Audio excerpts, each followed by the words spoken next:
ছাঁটাই আতঙ্কে ভুগছেন বেশ কয়েকটি বেসরকারি ব্যাংকের কর্মকর্তা কর্মচারীরা। এক্ষেত্রে নানা কৌশল নিচ্ছে ব্যাংকগুলো। এরই মধ্যে চাকরি হারিয়ে দিশেহারা আল আরাফা, ফার্স্ট সিকিউরিটি ইসলামী সহ কিছু ব্যাংকের কয়েকশো কর্মী। বাংলাদেশ ব্যাংক বলছে, অন্যায়ভাবে কাউকে চাকরিচ্যুত করা হলে কর্তৃপক্ষের বিরুদ্ধে ব্যবস্থা নেওয়া হবে।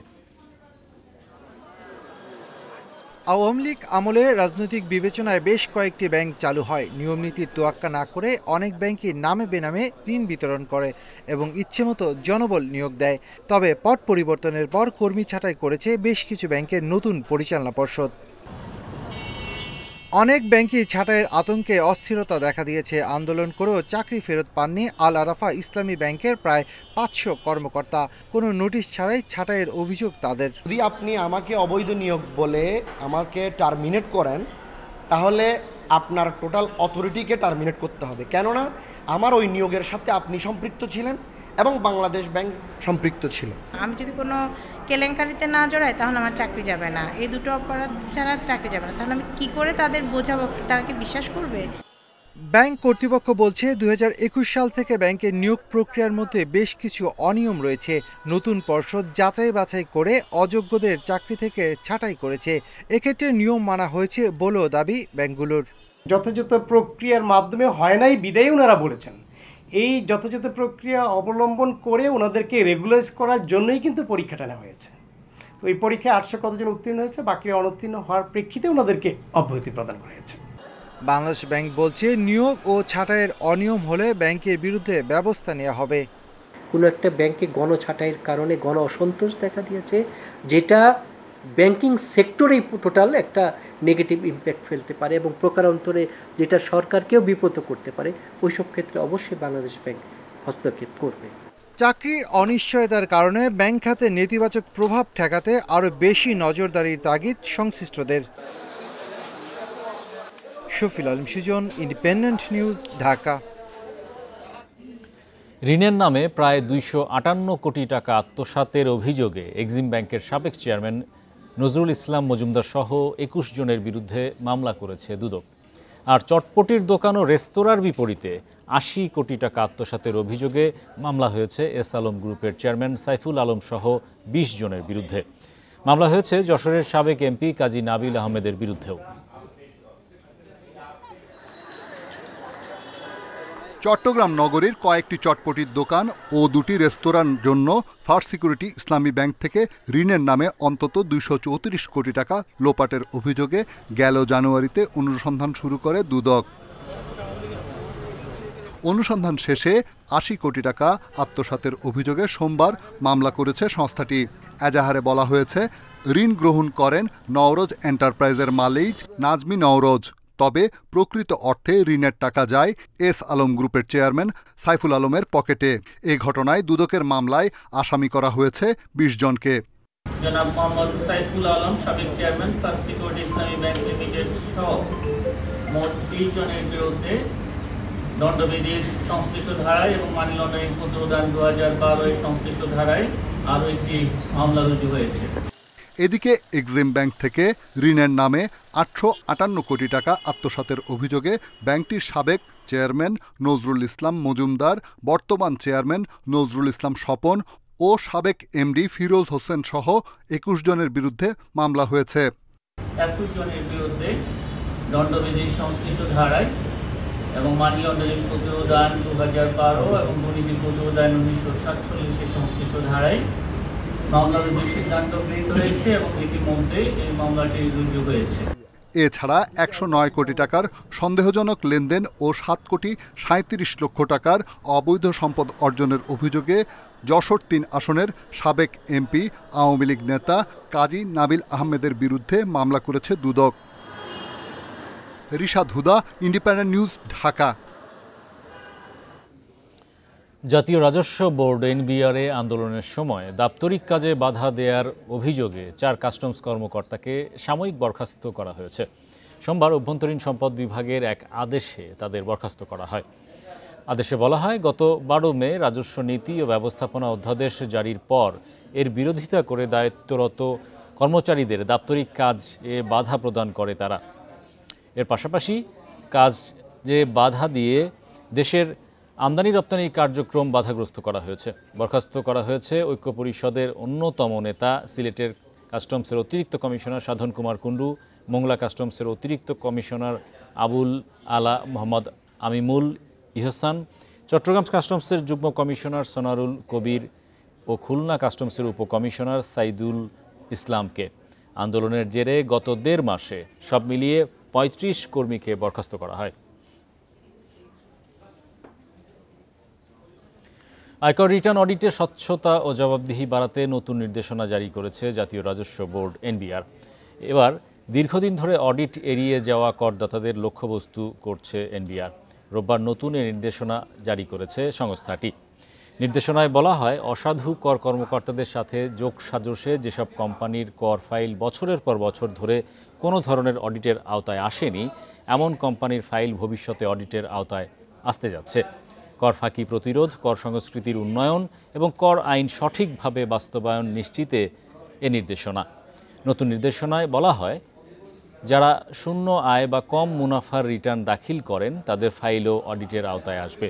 এছাড়া নতুন করদাতার ক্ষেত্রে প্রথম বছর অডিট না করার বিষয়টিও এবার থাকছে না।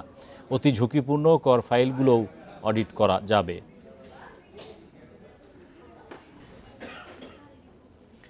সমুদ্র উপকূল রক্ষায় সরকার প্রতিবেশী দেশগুলোর সাথে আলোচনা শুরু করেছে বলে জানিয়েছেন প্রধান উপদেষ্টা অধ্যাপক মোহাম্মদ ইউনূস। দুপুরে বাংলাদেশ চীন মৈত্রী সম্মেলন কেন্দ্রে জাতীয় মৎস্য সপ্তাহের উদ্বোধনী অনুষ্ঠানে তিনি এসব কথা বলেন। প্রধান উপদেষ্টা বলেন, মৎস্য সম্পদ মানুষের কল্যাণে ব্যবহারের জন্য বন্ধু দেশগুলোর সাথে আলোচনা চলছে। সরকারের লক্ষ্য জেলেদের নিরাপত্তা নিশ্চিত করা এবং কেউ যাতে বৈষম্যের শিকার না হয় তা নিশ্চিত করা। এর আগে মৎস্য সপ্তাহের উদ্বোধন করেন প্রধান উপদেষ্টা। মৎস্য সম্পদ বৃদ্ধিতে ঐক্যবদ্ধভাবে কাজ করার আহ্বান জানান তিনি। অনুষ্ঠানে মৎস্য খাতে অবদান রাখায় ১৬ জন ব্যক্তি ও বিভিন্ন প্রতিষ্ঠানকে পদক দেওয়া হয়। কর্মসূচির অংশ হিসেবে সপ্তাহ জুড়ে রাজধানীসহ সারা দেশে আলোচনা সভাসহ নানা ধরনের অনুষ্ঠানের আয়োজন করা হয়েছে।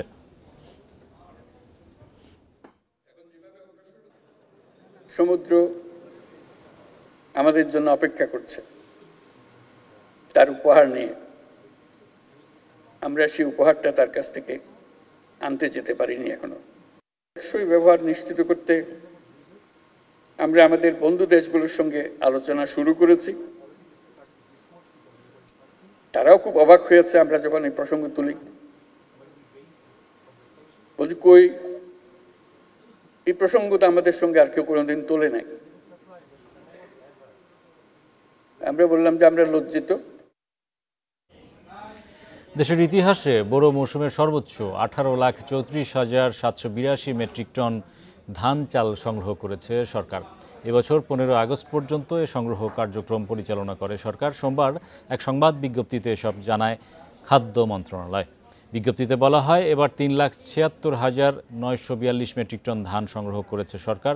এছাড়া 14,06,533 মেট্রিক টন সিদ্ধ চাল এবং 51,307 মেট্রিক টন আতপ চাল সংগৃহীত হয়েছে বলে জানানো হয়। এর আগে চলতি বড় মৌসুমে 3.5 লাখ টন ধান, 14 লাখ টন সিদ্ধ চাল ও 35,000 টন আতপ চাল সংগ্রহের লক্ষ্যমাত্রা ছিল সরকারের। গত এপ্রিলে বড় সংগ্রহ শুরু হয়। প্রতি কেজি ধানের দাম 36 টাকা এবং চালের দর 49 টাকা নির্ধারণ করে সরকার।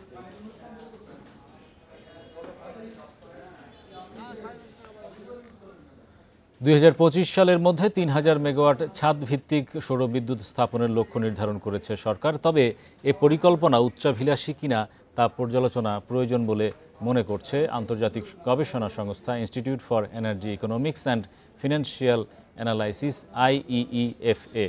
সোমবার প্রকাশিত এক প্রতিবেদনে এমন উদ্বেগের কথা জানায় সংস্থাটি। প্রতিবেদনে বলা হয়, গত 17 বছরে দেশে মাত্র 245 মেগাওয়াট ছাদ ভিত্তিক সৌরবিদ্যুৎ স্থাপিত হয়েছে। লক্ষ্যমাত্রা অর্জনে আগামী 6 মাসে সক্ষমতা বাড়াতে হবে 12 গুণেরও বেশি। প্রতিবেদন বলছে, প্রতিবেশী ভারত, পাকিস্তান ও শ্রীলঙ্কায় ছাদ ভিত্তিক সৌরবিদ্যুৎ সম্প্রসারণে বিভিন্ন সংস্থার সহায়তা গুরুত্বপূর্ণ ভূমিকা রেখেছে। ভারতে সক্ষমতা ইতোমধ্যেই 18,000 মেগাওয়াট ছাড়িয়েছে। বিশেষজ্ঞদের মতে এ উদ্যোগ সফল করতে প্রকল্প মনিটরিং, সক্ষমতা উন্নয়ন জরুরি।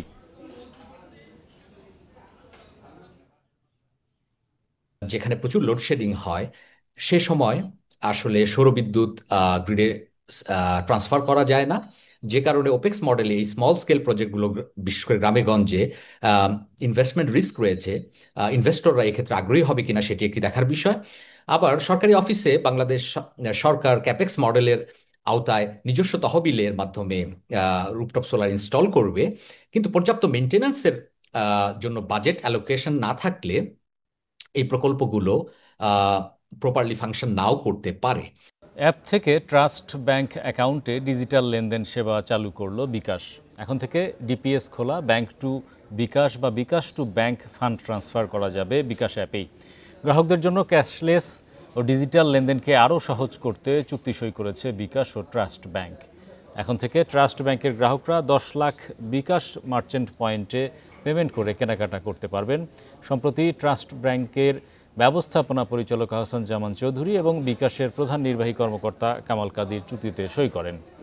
নতুন এই চুক্তির ফলে নিরবচ্ছিন্ন সেবা দেবে প্রতিষ্ঠান দুটি, পাশাপাশি ডিজিটাল আর্থিক লেনদেনের ইকোসিস্টেম শক্তিশালী করতেও ভূমিকা রাখবে তারা। আমন রোপণের মৌসুমে সারের দাম বেড়েছে, বাড়তি দামে সার কেনায় বাড়ছে উৎপাদন খরচ। কৃষকদের অভিযোগ, কৃত্রিম সংকট দেখিয়ে প্রতিবার সারের দাম বাড়ায় সিন্ডিকেট। তবে পর্যাপ্ত মজুত আছে দাবি করে সংকট তৈরিতে জড়িতদের বিরুদ্ধে ব্যবস্থা নেওয়ার কথা জানিয়েছে কৃষি বিভাগ। আমন আবাদে বিঘা প্রতি গড়ে 12 থেকে 14,000 টাকা খরচ হতো যশোরের কৃষকদের। এবার সারের দাম বাড়ায় আরও 3 থেকে 4,000 টাকা গুনতে হচ্ছে কৃষকদের। কৃষকরা বলছেন কোনো কারণ ছাড়াই সারের দাম কেজিতে 2 থেকে 8 টাকা পর্যন্ত বেড়েছে। ফসল আবাদের খরচ বাড়ায় চিন্তা বাড়ছে তাদের। ইউরিয়া সারে কেজিতে 2 টাকা বেড়ে গেছে, আর টিএসপিতে 7-8 টাকা বেড়ে গেছে, এরকম পটাশের আমার 2-3 টাকা বেড়ে গেছে। টিএসপি সারের 50 কেজির বস্তার সরকারি মূল্য 1350 টাকা হলেও চুয়াডাঙ্গার কৃষকদের তা কিনতে হচ্ছে 1600 থেকে 1700 টাকায়। একই অবস্থা হবিগঞ্জ ও ঠাকুরগাঁওয়ের কৃষকদের। ডিলার পয়েন্ট থেকে চাহিদা অনুযায়ী সার না দেয় বাধ্য হয়ে খুচরা ব্যবসায়ীদের কাছ থেকে বেশি দামে কিনতে হচ্ছে তাদের। সাধারণ দোকান দিন লিভার একটুক্ষণ দাম বেশি নিচ্ছে, কিন্তু পাওয়া যাচ্ছে 20 কেজি 25 কেজি বেশি কারো সার দেয় না। তো এই সারে কোনো সময় তো আবার ঘরে তোলা যাবে না। কৃষকরা বলছেন সিন্ডিকেটের কারণেই প্রতি মৌসুমে সারের দাম বাড়ে। বাজারে নজরদারি না থাকায় অসাধু ব্যবসায়ীরা সুযোগ নিচ্ছে বলে অভিযোগ তাদের। চাষিদের মাধ্যমে উৎপাদন করে তারা ব্যবসা প্রতিষ্ঠানে নিয়ে যে ওখান থেকে অতিরিক্ত দামে বিক্রি করে। সরকারি রেটের থেকে 500-700 টাকা করে বেশি দিলে অ্যাভেলেবল সার। তবে সারের পর্যাপ্ত মজুদ আছে জানিয়ে বাজার ঠিক রাখতে অভিযান চালানোর কথা জানিয়েছেন কৃষি কর্মকর্তারা। অরিড হওয়ার জন্য আমি নিষেধ করছি যে প্রত্যেক মাসের সার আলাদাভাবে বিভাজন দেওয়া আছে এবং সেই সার প্রত্যেক মাসের শুরু হওয়ার আগেই আমরা বরাদ্দ দিয়ে থাকি। কিছু অসাধু ব্যবসায়ী যে অতি উচ্চ মূল্যে সার বিক্রি করার পায়তারা বা চেষ্টা করছি, সেক্ষেত্রে আমরা মোবাইল কোড সহ এবং রাসায়নিক সার জব্দ করার জন্য আমরা ইতিমধ্যে 4টির মতো মোবাইল কোড করেছি। এবং এই উৎপাদন খরচ ও বাজার পরিস্থিতির সমন্বয় না হলে ফসল আবাদ করে লাভের বদলে লোকসানের মুখে পড়ার আশঙ্কা কৃষকদের। Tania Nasrin, independent news. ঠিকাদার লাপাত্তা হওয়ায় 2 মাস ধরে বন্ধ চাঁদপুর আধুনিক নৌ টার্মিনাল নির্মাণ কাজ। 2 বছর মেয়াদী এই প্রকল্পের কাজ শেষ হয়েছে মাত্র 30%। এতে যাত্রীদের নিরাপত্তা ও আধুনিক মানের সেবা সুনিশ্চিতে দেরি হচ্ছে। বিআইডব্লিউটিএ বলছে 2024 সালের অক্টোবর মাসে বিশ্বব্যাংক ও পরামর্শক প্রতিষ্ঠানের পরামর্শ অনুযায়ী বিকল্প পদ্ধতি ব্যবহার করে পাইলিংয়ের কাজ শুরু হয়। তবে পাইলিংয়ের কাজ শেষ হলেও নির্দিষ্ট সময়ে শেষ হয়নি টার্মিনাল নির্মাণ কাজ। ইতোমধ্যে সংশ্লিষ্ট মন্ত্রণালয়ে যোগাযোগ করে কাজটি দ্রুত চালু করার চেষ্টা চলছে বলে জানায় জেলা প্রশাসক।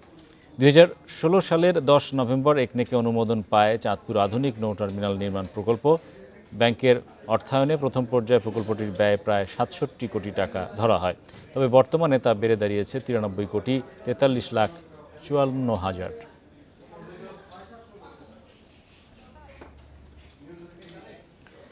ব্রাহ্মণবাড়িয়ার সীমান্ত পথে চোরাচালানে আসছে কাঁচা মাংস। সম্প্রতি ধরা পড়েছে এমন একটি চালান।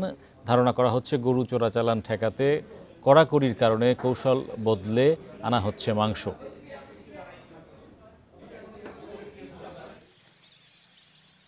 ভারতের সঙ্গে ব্রাহ্মণবাড়িয়ার কসবা আখাউড়া বিজয়নগর উপজেলার সীমান্ত প্রায় 73 কিলোমিটার। নজরদারির পরও সীমান্তের বিভিন্ন অংশ দিয়ে থেমে নেই চোরাচালান। বাড়িটি দ্রুত করেন, বিএসএফ চলে আসবে। ভারতের সীমান্তরক্ষীদের কঠোর অবস্থানের কারণে গরু চোরাচালান কঠিন হয়ে পড়েছে। তাই এবার কৌশল বদলে গরুর পরিবর্তে আনা হচ্ছে মাংস।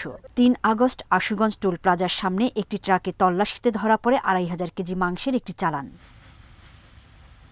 পুলিশ জানায় সীমান্ত দিয়ে অবৈধভাবে আনা ভারতীয় এসব মাংস খোলা ট্রাকে নিয়ে যাওয়া হচ্ছিল ঢাকার বিভিন্ন হোটেল রেস্তোরাঁর জন্য। সঠিক কোনো কাগজপত্র নেই এবং কোনো প্রাণী সম্পদ কর্মকর্তার কোনো ধরনের সার্টিফিকেশন নেই যে এটা আসলে গরুর মাংস নাকি অন্য কোনো প্রাণীর মাংস। এগুলো তারা নিয়মিত ঢাকা সহ দেশের বিভিন্ন হোটেল রেস্টুরেন্টগুলোতে তারা সাপ্লাই দিয়ে থাকে।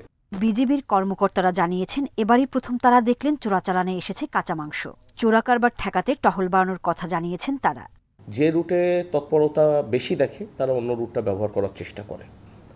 সেক্ষেত্রে বিজিবিও তৎপরতা বৃদ্ধি করে এবং আমরা আমাদের নিজেদের কৌশল পরিবর্তন করছি তাদের সঙ্গে, যার ফলে বর্তমানে আমাদের বর্ডার এরিয়া দিয়ে গত 6 মাসে 4,37,00,000 টাকার উপরে মাদকদ্রব্য ধরা হয়েছে।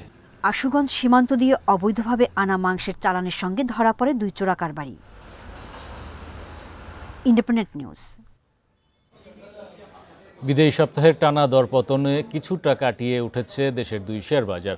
চলতি সপ্তাহে টানা 3 দিন বেড়েছে ডিএসইর সূচক। এ সময় ঢাকার শেয়ার বাজারের প্রধান সূচক বেড়েছে 18.42 পয়েন্ট, লেনদেন হয়েছে 975 কোটি টাকা। অন্যদিকে চট্টগ্রাম স্টক এক্সচেঞ্জের সার্বিক সূচক বেড়েছে 61.91 পয়েন্ট। সোমবার দিনের শুরু থেকেই ইতিবাচক ছিল ঢাকা শেয়ার বাজার। লেনদেন শুরুর প্রথম 10 মিনিটে প্রধান সূচক বাড়ে 33 পয়েন্ট। বেলা বাড়ার সঙ্গে সঙ্গে সূচকের উত্থান হয়। দিন শেষে ডিএসইএক্স সূচক 18.42 পয়েন্ট বাড়ে অবস্থান করছে 5419 পয়েন্টে। সূচকের সঙ্গে ডিএসইতে বেড়েছে লেনদেনের পরিমাণও। আগের দিনের চেয়ে 177 কোটি টাকা বেড়ে আজ লেনদেন হয়েছে 975 কোটি 85 লাখ টাকা। হাত বদলে অংশ নেওয়া 400টি কোম্পানি ও মিউচুয়াল ফান্ডের মধ্যে দর বেড়েছে 242টির প্রতিষ্ঠানের শেয়ারের, কমেছে 94টির এবং অপরিবর্তিত রয়েছে 64টি প্রতিষ্ঠানের শেয়ার দর।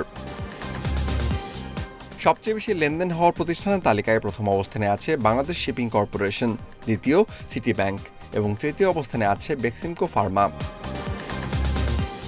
শতাংশের দিক থেকে দর বৃদ্ধির তালিকায় প্রথম অবস্থানে আছে ন্যাশনাল টি কোম্পানি, দ্বিতীয় সোনালী পেপার এবং তৃতীয় অবস্থানে আছে এসিআই। অন্যদিকে চট্টগ্রাম স্টক এক্সচেঞ্জের সার্বিক সূচক 61.91 পয়েন্ট বেড়ে অবস্থান করছে 15,158 পয়েন্টে। লেনদেন হয়েছে 18 কোটি 78 লাখ টাকার share. Amirul Islam, independent news. এই ছিল আজকের অর্থনীতি সারাদিনে। ইন্ডিপেন্ডেন্ট টেলিভিশনের সব খবর জানতে চোখ রাখুন ফেসবুক, ইউটিউব এবং এক্সে। আমন্ত্রণ আমাদের পরের আয়োজনে।